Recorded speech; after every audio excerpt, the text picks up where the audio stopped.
केंद्रीय विद्यालय भारत में केंद्र सरकार के कर्मचारियों के बच्चों के लिए स्थापित हुआ है और इसका प्रबंध भारत के केंद्रीय माध्यमिक शिक्षा बोर्ड से जुड़ा हुआ है। 1963 में शुरू हुआ। इसमें भारत में 1249 केंद्रीय विद्यालय हैं और मॉस्को, तेहरान और काठमांडू में एक विद्यालय है। यहाँ भारतीय दूतावास कर्मचारियों और प्रवासी भारतीयों के बच्चे पढ़ाई करते हैं और इन विद्यालयों में भारतीय शैक्षिक अनुसंधान और प्रशिक्षण परिषद के पाठ्यक्रमों का पालन होता है। संचालन की संस्था केंद्रीय विद्यालय संगठन है, जिसका चेयरमैन केंद्रीय शिक्षा मंत्री होता है। केंद्रीय विद्यालयों में पहली से 5वीं कक्षा तक के एडमिशन के लिए रजिस्ट्रेशन प्रक्रिया कैसे होती है, हम आपको बताएंगे कि केवीएस में एडमिशन प्राप्त करने के लिए कक्षा 1 से 5 तक के छात्रों को लॉटरी सिस्टम के माध्यम से चयन किया जाता है। इस प्रक्रिया में आवेदकों के नामों की एक लॉटरी निकाली जाती है और स्थान निर्धारित किया जाता है।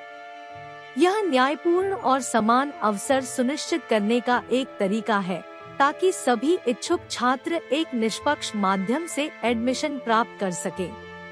पहली कक्षा में केंद्रीय विद्यालय में एडमिशन प्राप्त करने के लिए सबसे पहले आवेदकों को ऑनलाइन रजिस्ट्रेशन करना होता है।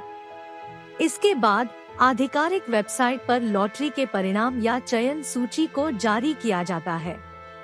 इसके बाद चयनित छात्रों को निर्धारित तिथि तक एडमिशन लेने का अधिकार होता है।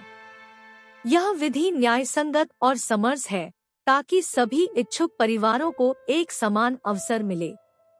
केंद्रीय विद्यालयों में 2री से 8वीं तक कक्षाओं में किसी भी प्रवेश परीक्षा की आवश्यकता नहीं है।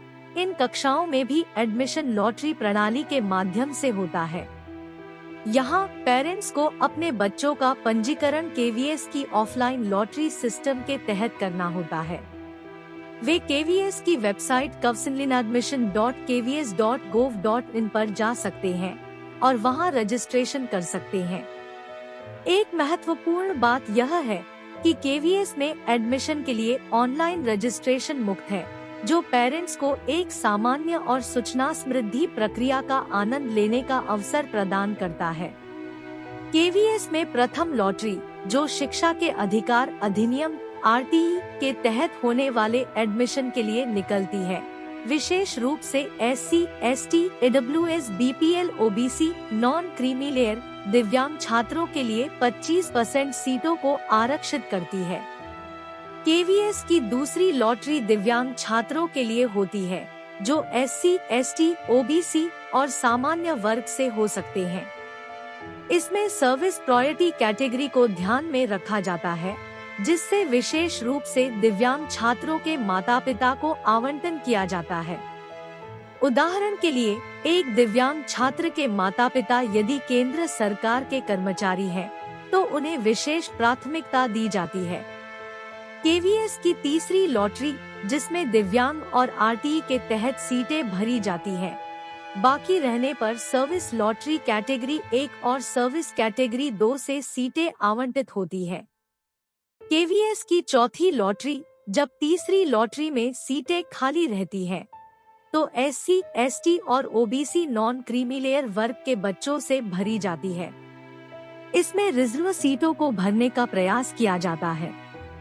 केवीएस की 5वीं लॉटरी, जब चौथी लॉटरी के बाद भी सीटें खाली रहती हैं, तो इसे प्रायोरिटी कैटेगरी 3 और उससे ऊपर से भरा जाता है।